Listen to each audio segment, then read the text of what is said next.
back, Ramanand here again in Bengaluru, the Silicon Valley of India, and today I have one of the top ventures. I mean, people who have attempted a lot of things in this with highest ambitions, with highest success, and gone all over the world. I have with us Shashidhar, who is an entrepreneur in Bangalore, and it's an amazing story. He had toured the world, worked with other companies, and now he is on his own, and he is the founder of Let's Start, an incubation and startup ecosystem, a company which serves in this industry. So we'll get his message, we'll get his insights, we'll get his perspectives, and we'll see how this man's journey has come so far in the world and how his perspectives can help all of us here on the Startup Show.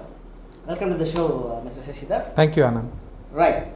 So before I start, I would like to know, what is your current status right now? What are you doing right now? Well, after achieving certain level of success with my previous venture, I have now started my next venture, which is Let's Start. What sparked that idea? How did it actually come? Because it's a totally new environment, working for some other company and starting on your own journey. So these are two different things, totally. So how did that spark? I'm talking about the first time you decided to start your own venture. How did that start? What sparked that ambition in you? Well, there was no one particular spark, Okay. but there was an urge right from very early stage of my personal development. I would say, when I was in engineering college, I was very much interested in innovative stuff. Those days, there was no computers, there was no mobile, there was no internet, but we were all bunch of people who were looking at innovative stuff at that time. So I always wanted to do something different, something more innovative than what was done so far. Mm-hmm. And that urge is there even today with me. Right. Okay, so how did it start? Let's have your entire journey now. Starting from your college days, just now you said you're innovative. How did it all add up? Well, I would say even before the college, I would say when I was in high school, I got a taste of the world, I would say. In fact, at a very young age, when I was barely 12 years, I had to travel a long distance to go to my school. Mm-hmm. And then, and that going to school was an adventure every day. Oh, wow. Because I had to either take a bus, a government bus, or I had to hop onto any truck, okay. or any cab, or any such transportation available just to reach my school, and two ways, going to school and coming back. So that exposed me to a lot of fantastic people and situations. So I picked up many lingos while doing that. One day I was traveling with a Punjabi Sardarji team in their truck, and I used to pick up their lingo. And next day I will be traveling with some Tamilians. And so that was very, very fundamental to my personality development when I started learning about the world very, very early. Wow. And in this manner. Mm-hmm. So that's how it started. So then after that, for my college, I went to another town, and then there I met lot of interesting people from all over India. Many were there from eastern part of the India, northern part, then fellow Karnataka students. So I had kind of exposure to multiculturalism at that time. Okay. Yeah. And met some good friends who are still my friends today. So I was able to pick up little things which made me crave for more. Okay. And then when I joined engineering, I really had an opportunity to work with brilliant minds. Some of them are still, I'm working with them. One person I have right from my engineering college days. He went on to become a famous robotic scientist, and he lives in US, and he even helped me in my company, to build certain predictive algorithms for my product. So it was all a journey where I met a lot of interesting people, more smarter, more brilliant than me. That's what I always did. Is I always made friendship with more smart people than me, rather than trying to be satisfied with my own That's so true. my own kind of capabilities. So always I wanted to challenge my capabilities. So when I started looking for jobs, there again I did not wanted to settle for anything ordinary. So I always wanted to challenge myself to do better in whatever job I do. And then I got an opportunity to go to abroad, set up brand new operations in abroad. That time, way back in 2001, I got an opportunity to establish a startup in Dubai, in a place called Dubai Internet City.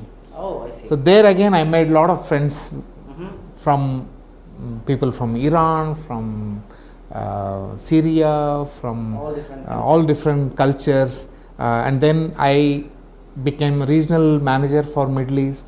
And there I got opportunity to travel to interesting countries like Saudi Arabia, to Kuwait, and all these countries. And there again, that culture also I kind of imbibed into my personality. So what I found is, there is learning everywhere. Absolutely. And every interaction gives you an opportunity to learn. And then one fine day, I decided to launch my own company. After working for nearly 20 years, then I said, now is the time to start my own. And then when I decided to start my company, I was clear right from the beginning that it won't be an ordinary company.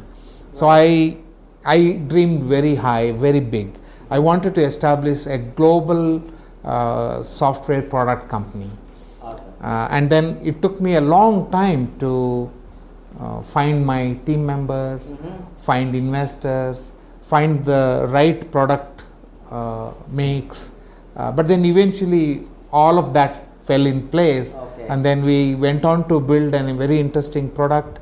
And right now that product is being looked into as one of the innovative solution and product platform for many companies to leverage.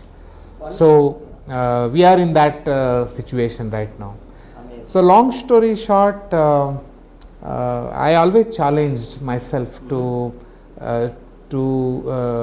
try something very, very innovative, something new which others have not yet done. So my inspiration comes from the story of Columbus. Okay. So I am mesmerized with that story itself. How he What is that? Yeah. how he took the risk of his life, and he encouraged a team of co-travelers, and he convinced Queen Isabella to fund his voyage, and then he went on to find new world. So that story is very inspiring for me. That's really interesting. Because I see that from very little introduction that you have given so far, I see that you are a man of higher ambitions, more innovation, and absolutely willing to take new challenges and risks. And that's the formula for success for an entrepreneur. This entrepreneur need to have all these things. Of course, there are many other things. What, Shashidhar, like 3 events that shaped your life so far, what would that be? If I had to ask you that, what 3 most important events that have happened in your life so far? So very difficult to choose just 3 The top 3, because there are both so positive many. or negative. What 3 events have shaped your life? Well, I would say my first kind of an opportunity to think big happened when I joined IIM Bangalore for executive MBA. So that opened up a whole new, what do you say, new atmosphere and environment where I was rubbing shoulders with already people who have accomplished many things in their life. Because IIM Bangalore is a place where not ordinary people usually come. So I was able to rub shoulders with them, and that gave me an opportunity. So that, I wouldn't say it was an event, but that was an opportunity where I got to meet with some of the brightest people, and that really helped me kind of give shape to my idea before I ventured out. So that was one. And second one was when I first went to US, because until then my world was pretty small. I had not gone beyond Asia. But then when I started visiting US, that's when the opportunity became bigger, and Even then bigger. then I was able to really think of global aims and dreams. So that was my, I would say, second opportunity. And the third one is when I had to recruit a product strategist for my team, and I was not finding anybody. I was not finding the right kind of person here in India, in Bangalore. So then I got an opportunity to meet one candidate of all the places in London. So his profile was so compelling. I made special efforts to go to London to meet him.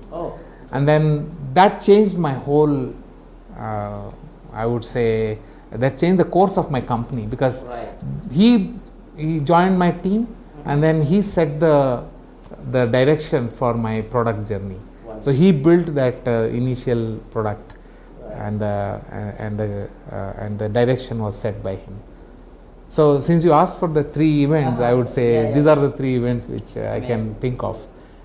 Thank you. So as a business person, as an entrepreneur especially, like most businesses, most entrepreneurial ventures solve problems for other people. So that's the primary reason why people start businesses. So you personally, what is it that you are best known for, or what is that one problem that you solve for your clients that you can do best? Yeah, so worldwide healthcare is in a mess. You take any country, whether it is our country here in India, or whether you take Middle East, or whether you take United States, healthcare is generally in a mess. The costs are very high, but the quality of care is very poor. So this was a problem to solve. So somebody had to do to solve this problem, and then this coincided with many initiatives started in the United States, which is colloquially called Obamacare, because President Obama started it in a big way. So that is when we started this product idea, and there was no single product to solve multiple problems in healthcare. So if you have to solve one problem, for example, you want to solve problem coming out of chronic disease management, like cancer, then you didn't have one technology platform or a product platform to do that. You have to assemble maybe 20 different technologies and 20 different, coming from 20 different vendors, and then mix together, and then do a big bang implementation. But at the end, again, the outcome was not satisfactory. So we decided to attack that problem. So we decided to develop a product platform which is common for any healthcare organization, and the solutions are built on top of that platform. And the solutions will solve particular problems. If it is chronic disease management, the solution built on that platform will solve chronic disease management problem. If the solution, if the problem is towards patients readmissions, because in United States this is a big problem. Patients getting readmitted within 30 days. So then we developed solutions on our platform to solve readmission problems. So likewise, we had boutique solutions for every problem to solve, but the platform was common. Okay. So that's what our product does. Amazing, amazing. Shashidhar, on your journey, like you have been working for someone else, and then you started your own journey, built a business, and now you have started another second phase of your entrepreneurial journey as well. Let's start. That's right. So overall, if I have to ask you, like, what is your message, your personal message? What is your personal message to the world? Like, what is it that the world wants to know about? So what would that be? Your personal message to the world. It could be your personal philosophy, your personal message, whatever you want to call it. Well, I am too small a person to give a message to the world. Oh, no. However, has a message. That's what I believe in. So, what would be your message to the world? So I would say, world has to use resources in a very, very diligent manner. And in my experience, the biggest resources we are all having in our hand are human resources. Perfect. It's not any other physical resources. The human resources are the most important resources, and we have to develop human resources, whether through the skills, whether by educating them on particular stream of abilities so that they improve their productivity. So the human resources is very important. So likewise, resource management is key to everything we do. So that is my 2 cents. Amazing, amazing. So now let's talk about your mission in life. Now that you have achieved so much, had so much experience in your life, and what would be your plan for the future? Like, what is going to be your mission for the future? Well, I set out my vision and my mission very clearly long time back. That's good. Vision is different and mission is different. Vision is something which is the whole purpose of life. That is the vision as far as I am concerned. So my vision in life is to build a university. Oh, build a university. Yes. Wow. So that is my vision. So I want to build a university. That university will be multicultural, and that university's whole purpose of establishing would be to solve practical problems. Now I'll give one example. The other day there was rains in Bangalore, Right. and lot of damages happened. Now rains are not uncommon for Bangalore. Correct. People know that during rainy gonna season it is going to rain, but yet there is nothing done to prevent that damage. Okay. Now I'm just giving very small example, but that way there are many areas where you need to think practical. And I can see the moment I step out of my home, I see problems all around where practical solutions have to be delivered. Correct. And I would say our country, India, is the best opportunity to build practical solutions. Absolutely. Because more the problems, more the the problems are solutions. so many, and the practical solutions are not available.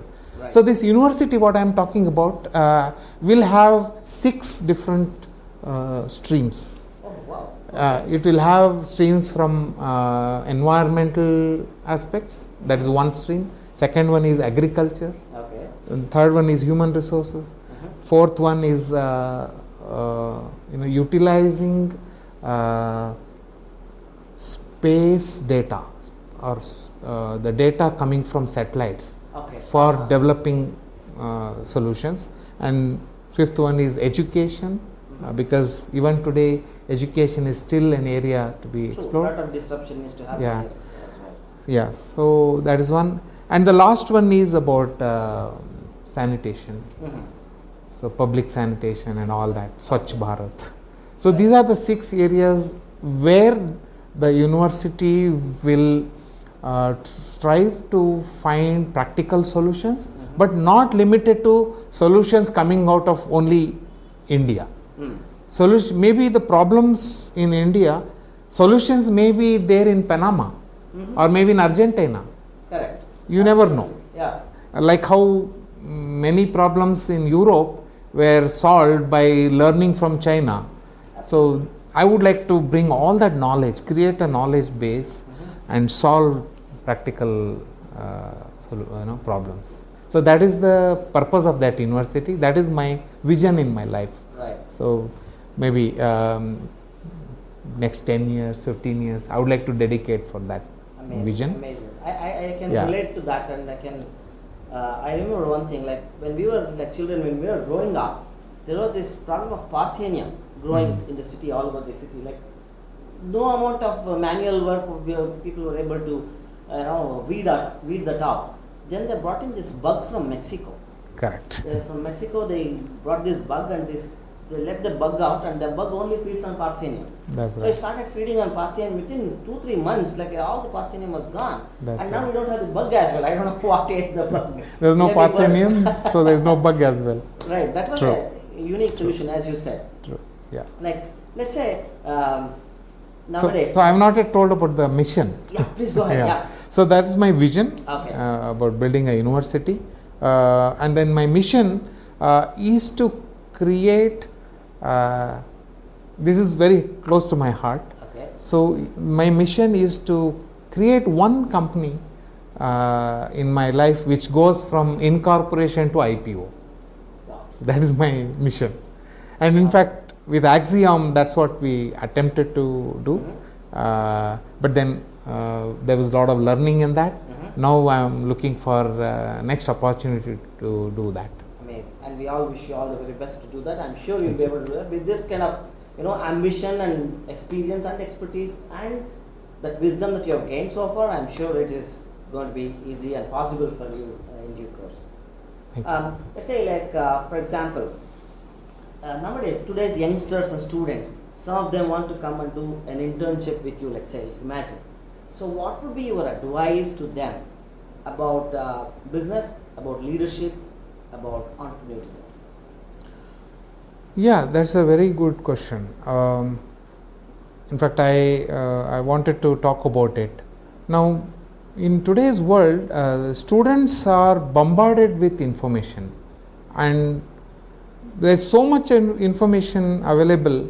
The students usually do not go deep into any aspects. So their knowledge, information is different from knowledge. Exactly. Because of so much of information, their knowledge is superficial. It's only at the top. Yeah. So I would suggest if I were to build a curriculum for students, I would emphasize on the core aspects of the knowledge. And on top of that, you can put information, but the knowledge is very important.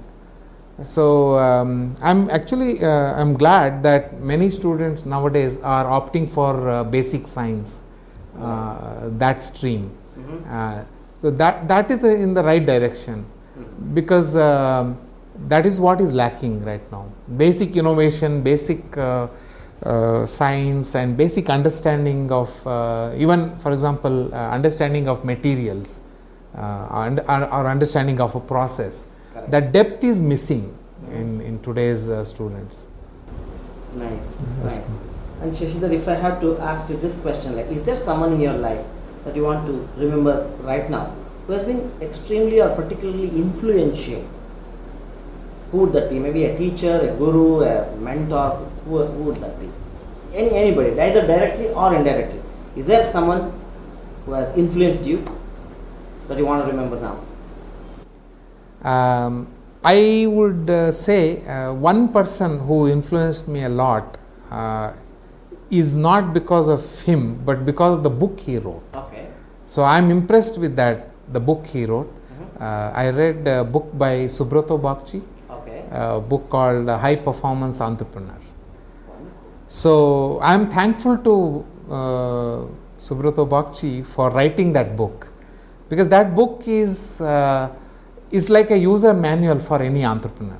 Perfect. I would say any entrepreneur, whatever stage of their entrepreneurship, they should read this book. It's a must and read book. Yeah, Subrata, like, Yeah. I have read some of his books as well. He's a very interesting writer as well. I totally agree about that. So, and that's the reason why people should write books in the first way. That's right. To influence other people. Yeah.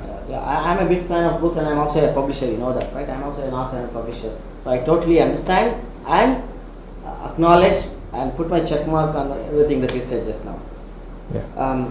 What do you think are the 3 qualities that are required to be successful in entrepreneurship today?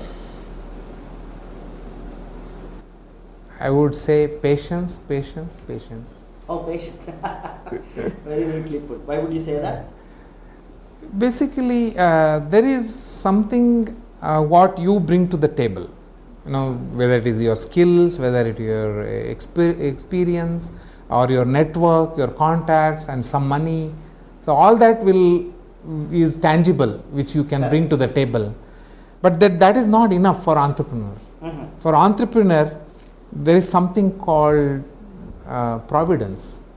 Okay. So entrepreneurs have to wait for that providence to come in and play its role. Until that happens, entrepreneurs have to be very patient. So that is true with me in many ways. All right. So let me ask you another loaded question here.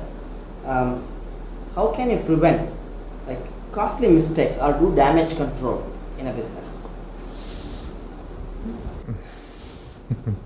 So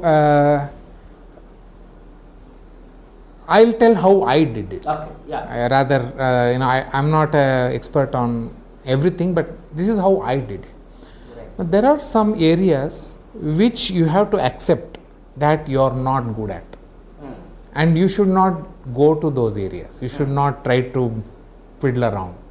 So in my case, I was not good at finance, especially corporate finance. I was not good at that. Though I was trained in IIM Bangalore, but then I knew that is my weak area. Whereas I was excellent in other areas, but this area I was very weak. So how I did, I knew it right in the beginning that this is my weak area and I must plug this area. And without plugging this weakness, I will not be able to make any progress. Okay. So what I did was I started looking for a co-founder, who would come with that knowledge. Okay. And it took me 3 years to find the co-founder. Find the right partner. The right partner. Oh wow. I'm talking about Paresh. Okay. Okay. So once Paresh came in with that knowledge, that's it. We had that major area plugged. And then only two of us, we were the co-founders, and we went on to build the company. Amazing. Amazing. So because I got Paresh to do that major important finance aspects, I would say I have avoided many major mistakes. Otherwise, I would have done. Okay. I would have done disastrous mistakes if I had not done this. So, entrepreneur have to be very honest with himself first. He cannot say, "Oh, I know everything."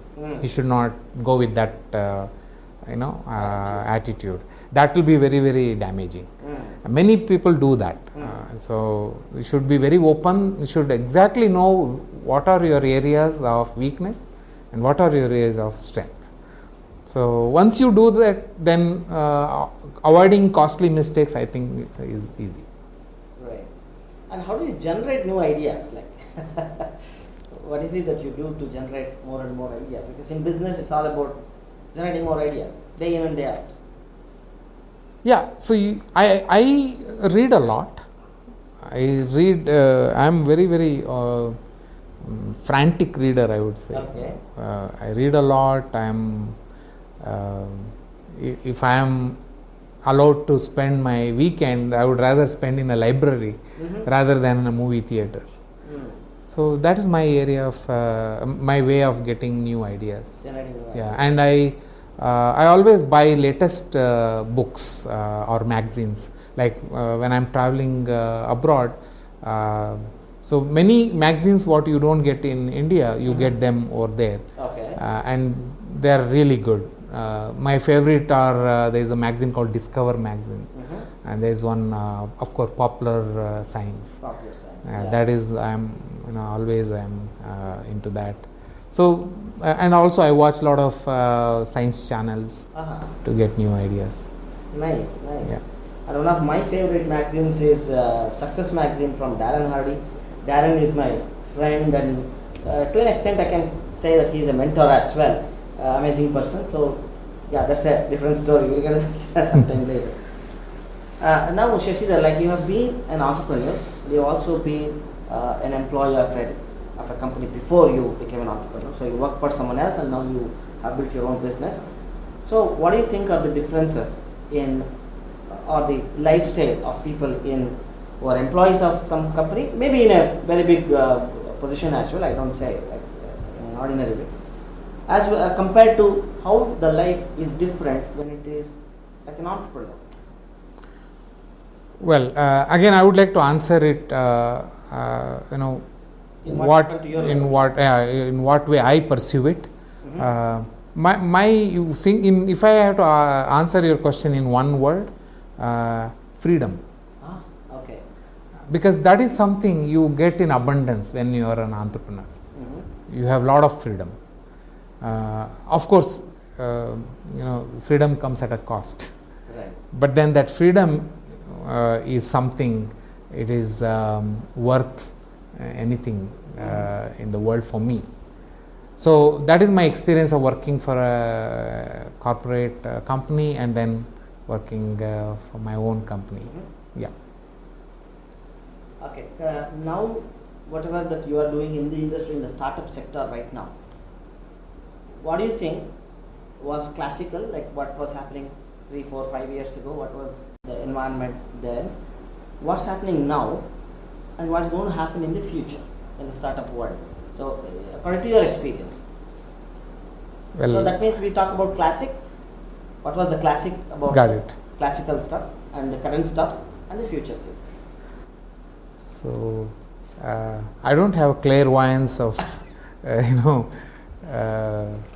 too much into the future, but I can think of a trend, the way it is going. Exactly. Yeah. So, these large corporations was, I would say, is a classic way of doing business. Large corporation where you have thousands and thousands of people working in very large corporation. And then later on, disruptive innovation started coming out of smaller startups, not from large corporations. Even today, that is the case. And going further in future, I won't think you will have very big corporations controlling the economy, or controlling any particular innovation or any particular product. You will have many companies, thousands and thousands of companies who would be doing that, because the product life cycle is becoming shorter and shorter. So earlier the product life cycle used to be 1 year or little more, and nowadays you talk about product which is there for just 3 months. Mobile phones are the classic case. Every 3 months you have new mobile phones. So this is my little bit of my own understanding of the future, I would say. So what's going to, do you expect any big dramatic changes that's going to happen, like the way we work, the way we go to travel? What's your take on that? Absolutely. It's already happening. Right. So the way we work is going to become lot more different, a lot more technology enabled. There will be lot more, I would say, there is one technology which was developed by Cisco about 10 years back called telepresence. Telepresence? Yeah. I'm sure that is the future where the world will be going. Because there's so much of traveling risks around, with so much of cost involved in traveling. People would rather do that same work by doing a telepresence rather than actually undertaking a risky travel. So travel will be different in future, in my opinion. Yeah. So and personally, what are you passionate about? Are there anything that you are so passionate about that you can't give? One is reading, of course. Apart from that, what is it something that you are passionate about personally? I'm sorry to contradict.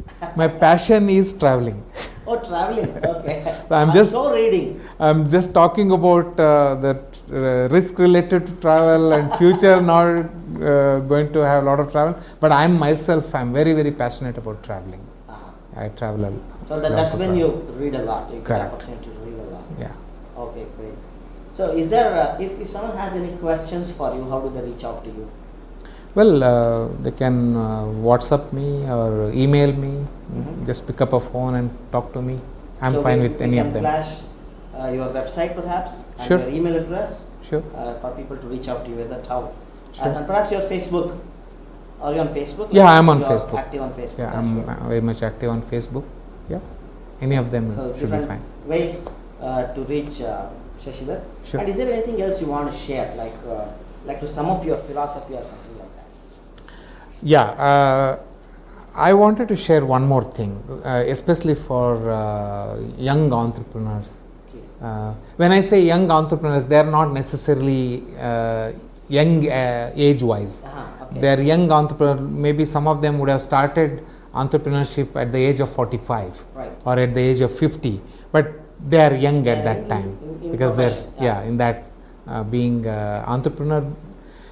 Being entrepreneur is lot more than achieving your own dreams and achieving your certain financial goals or achieving, satisfying your ego or anything. It is much more than that.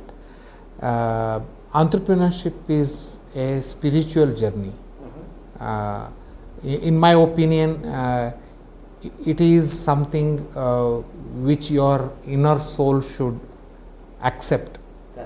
Only then you will enjoy it. If there is a disconnect, then because of the severe ups and downs in entrepreneur life, at some point you will trip off. So it's always better to listen to your soul, listen your deep silence, what it is telling you, and then only get into entrepreneurship. Otherwise, if you are going only by external factors, just because somebody has become a billionaire or a millionaire and you want to do that, at some point it will be very painful. Absolutely. I totally agree that, because it has to be meaningful as well, like what is it you are fighting for. Yeah. And connected to this, I have one last question that I want to ask you. People start in their entrepreneurial journey. Now more and more people are doing that. Entrepreneurial bug, as they say, like there have become so many people around the world. It's happening. It's a phenomenon all over the world. Being an entrepreneur, it's like going on your own. And when you're going on your own, what happens? Sometimes people hit dead ends. They hit the wall. Then, what is it that you suggest people to do when such situations happen in their lives? Yeah. So I would suggest follow that classical suggestion made by some person in a long time ago in history. This too will pass. Oh, this too shall pass. Okay. So everything is temporary. Even if you hit a dead end, it's a temporary dead end. It's not going to be there always. So you have patience, perseverance, and then providence will take over. Okay, that is the key word. Yeah. Providence. Nice, amazing perspectives.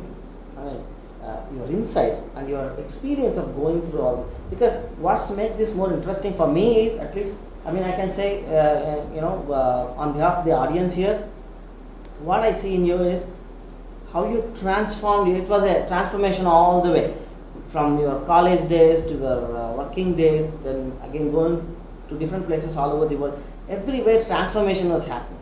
Like I would say that you just did not, Shashidhar did not happen in overnight or one day or in 1 week. Shashidhar happened over a period of time, building step by step. And Absolutely. we all wish you all the very best, especially your mission and your vision. And thanks for sharing your perspectives, your insights with us today. And we all wish you the best, and also thankful for sharing all your journey and your information and insights with all of us here. Thank you so much. Thank you, Ram.